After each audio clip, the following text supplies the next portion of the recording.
Pemirsa, setelah sempat gagal dipertandingkan pada PON Papua tahun lalu, cabang olahraga woodball akhirnya dipertandingkan dalam PON 21 Aceh Sumut 2024. Kini pertandingan cabur tersebut telah dimulai yang dibuka langsung oleh Wakil Ketua Umum KONI Pusat Suwarno di lapangan golf Loknga Aceh Besar Sabtu pagi tadi.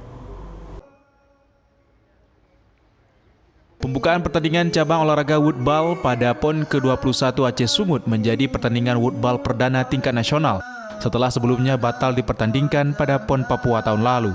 Di pertandingan kali ini sebanyak 16 provinsi berpartisipasi dalam kompetisi tersebut, di antaranya tuan rumah Aceh, Jakarta, Jawa Timur, Jawa Barat, Riau, dan Kepulauan Riau.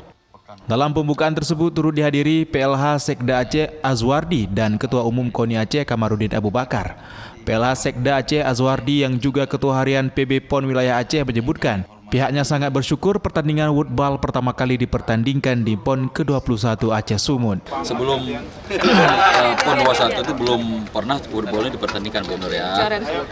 Belum berkesempatan untuk dipertandingkan. Oleh sebab itu pada PON 21 ya salah satu cabang olahraga yang dipertandingkan yaitu woodball.